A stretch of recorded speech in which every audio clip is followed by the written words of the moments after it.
an alarm clock that Alarm. makes tea. What? Hey guys, welcome back to the channel where we're checking out a video titled, What Did the British Ever Do for Us? I'm not sure what angle this video is actually going to be taken, whether it's inspiration, inventions, or anything of the sort like that.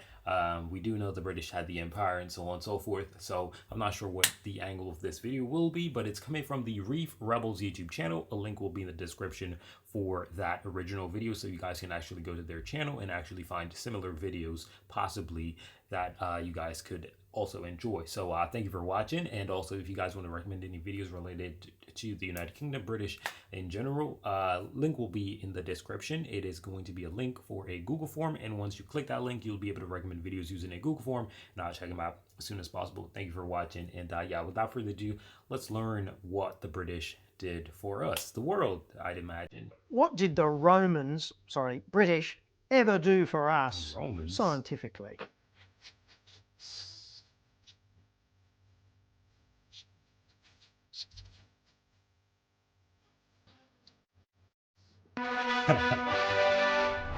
Nowadays, our education system regards the British as brutal colonists who enslaved populations, subjugated the world.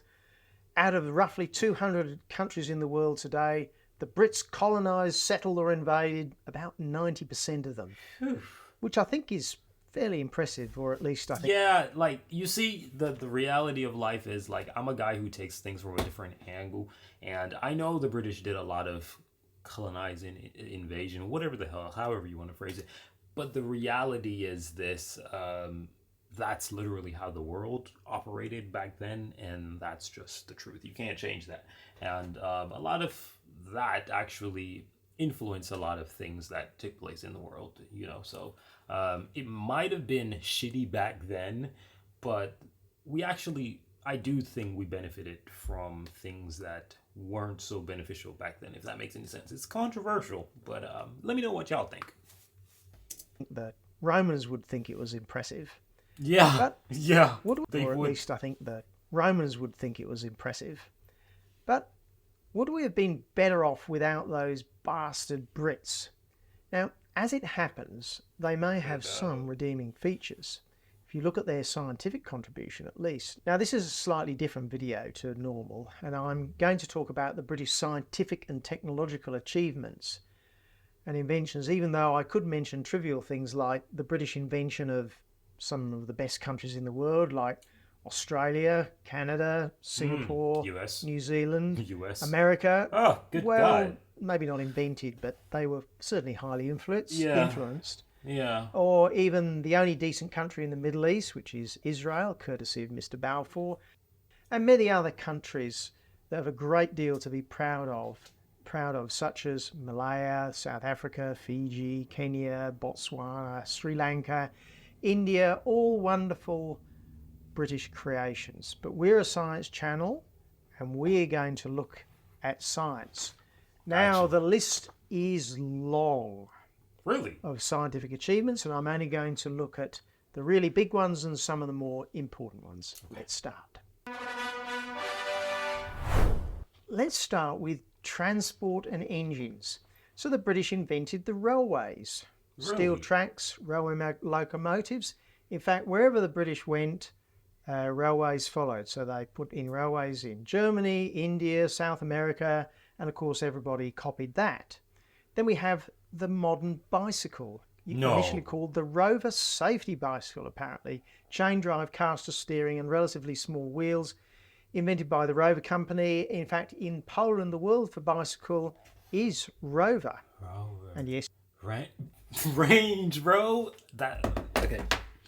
There's a lot of things I like about the United Kingdom, and one of them is Range Rover. Land Rover, the brand. Range Rover, the car itself. I really, really, really love a lot of British things. Like, if I were supposed to choose, like, I love myself, and I would never advise anyone to not love themselves. Love yourself and be happy with who you are. Listen, we're all here and we look different, we talk different, we act different. None of us chose who we are, right? Which means that we shouldn't be belittled or feel bad about who we are or whatever ancestry or what, you know, the whole shenanigans where people get shamed.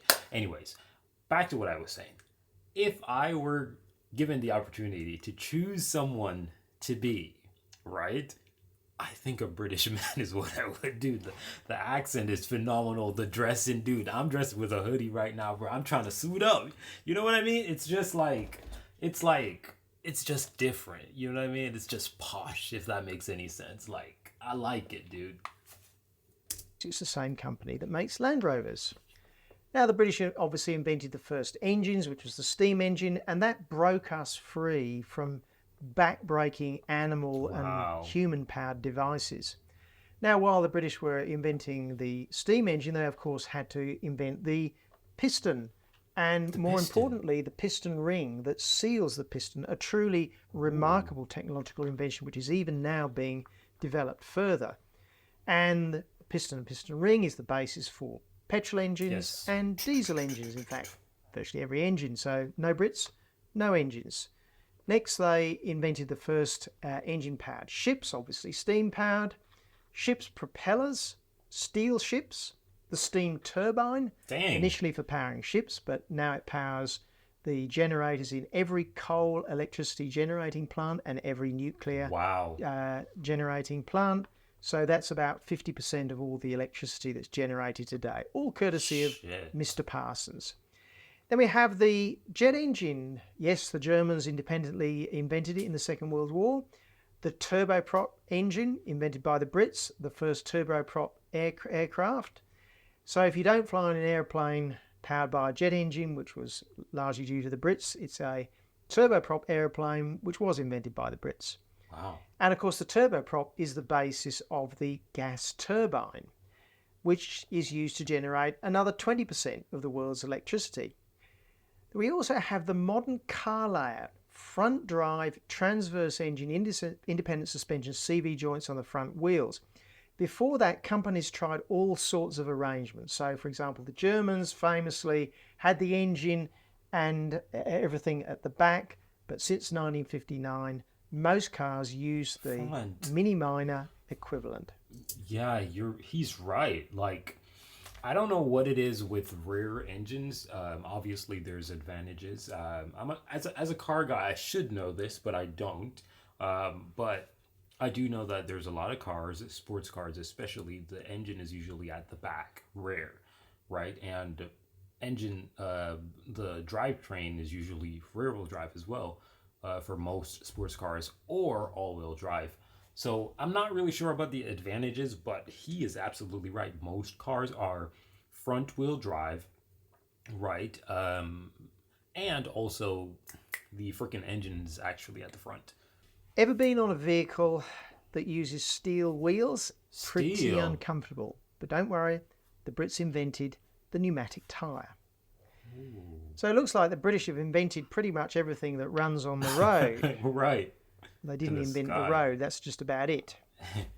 Well, actually, they did. Tarmac roads, or tarmacadam, was invented by a Scot and a Welshman. Then we have steel bridges. And here's a very interesting one, the modern traffic roundabout in the 1960s. Really? Now, you might think that roundabouts have been around since way before the 1960s, but the Brits had the inspired idea of changing the rules for the roundabout. In other words, yield to enter, which massively increases the efficiency of the roundabout. Then we have the cat's eye reflector. Caterpillar tracks, which the Brits invented just before they invented the tank. So there's much more we could talk about. That's what it used to look like? Invented just before they invented the tank. Wow.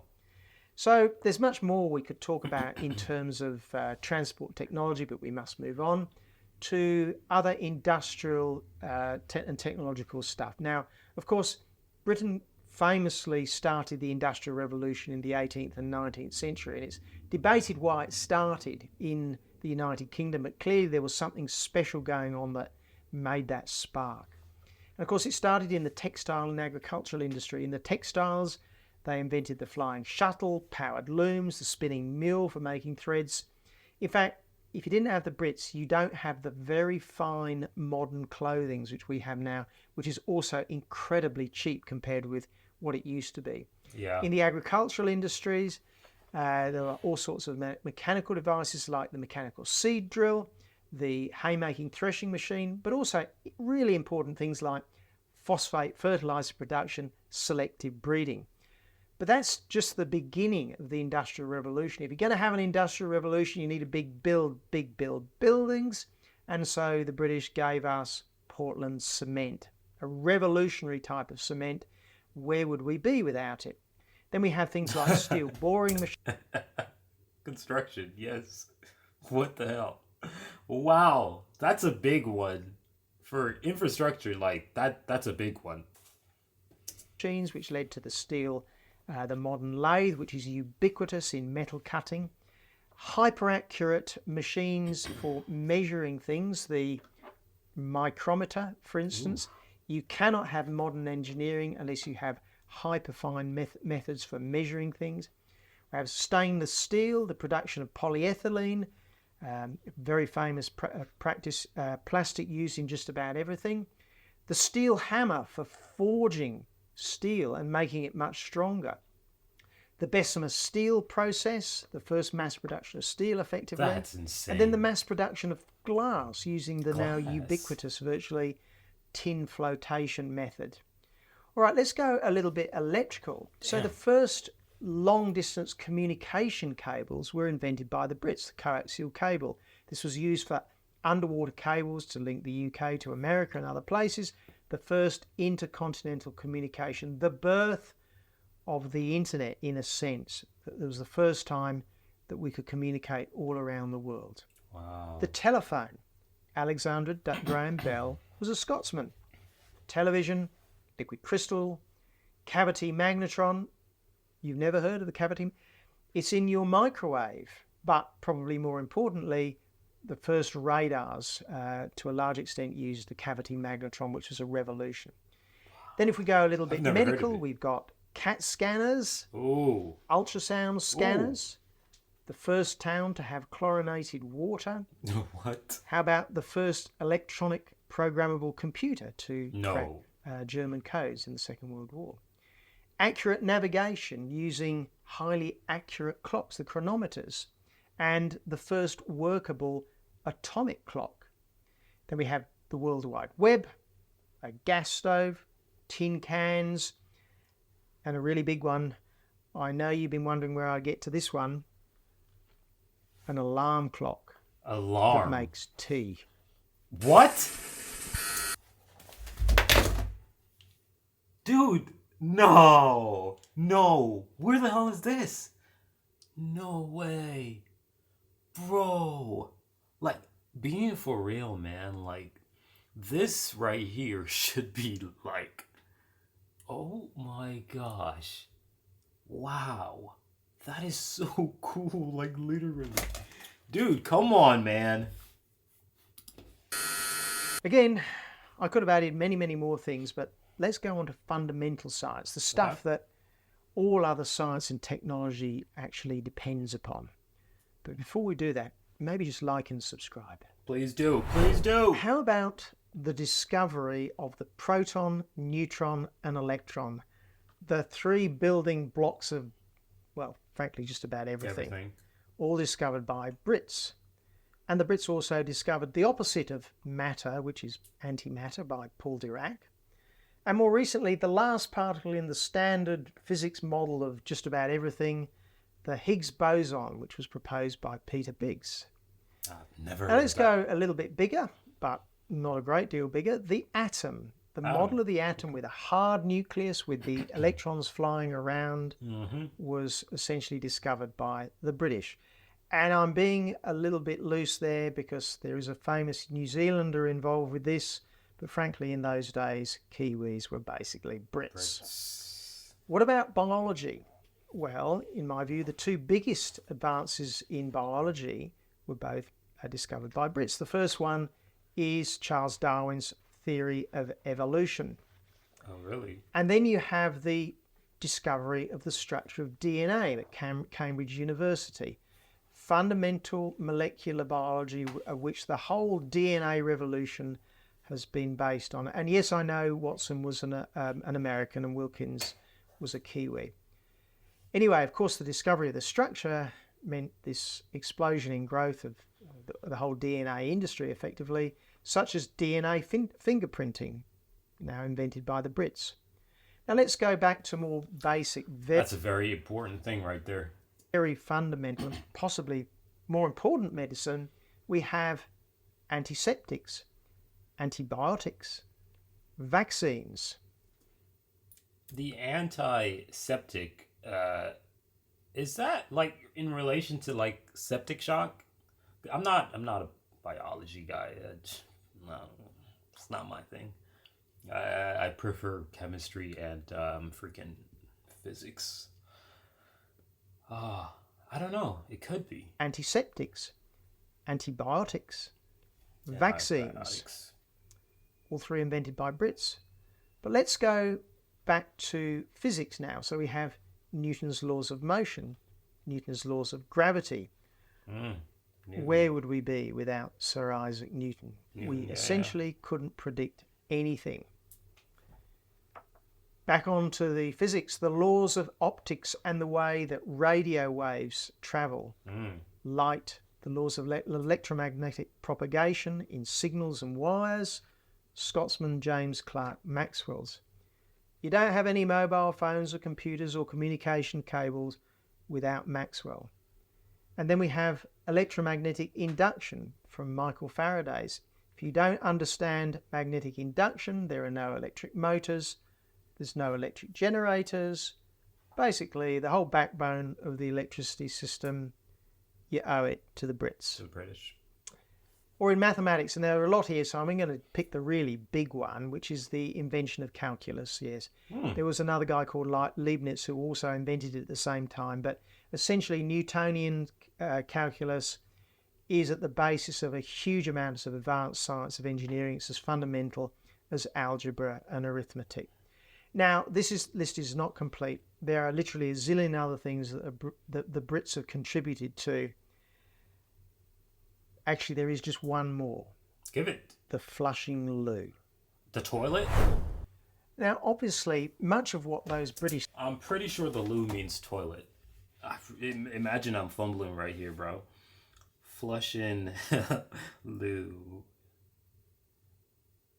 Yeah, it's a toilet. Oh my gosh, that's cool.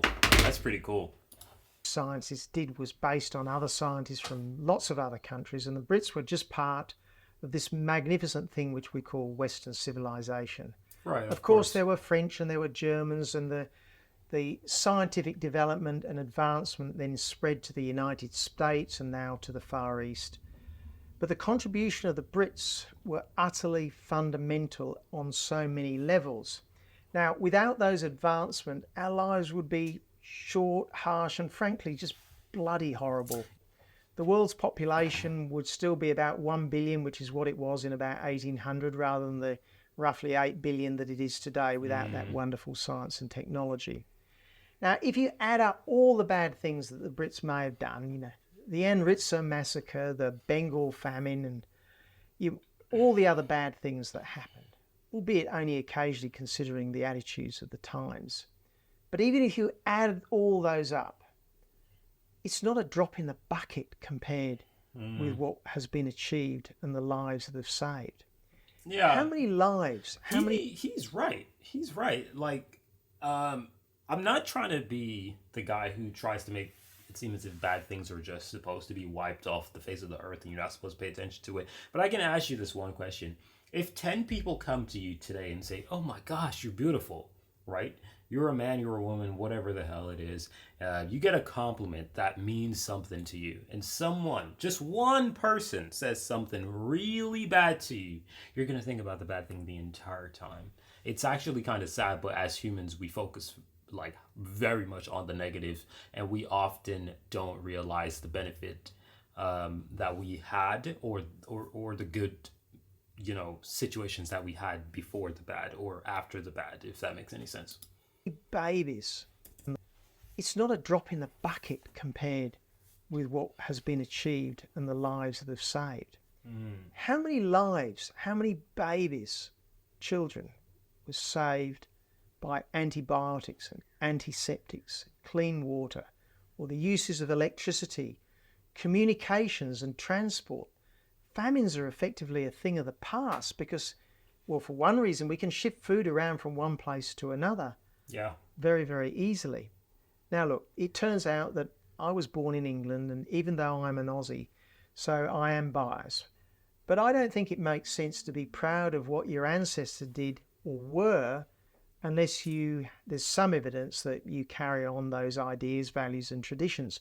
But even if you don't measure up to those ancestors or other people's ancestors, it's just bad form not to appreciate what those people did for us. Yeah. The contribution yeah, of the that's true. Brits was truly incredible, and we should all be grateful that they came along and did more than virtually any other group to pull humanity out of the appalling, difficult lives that existed before the 1800s.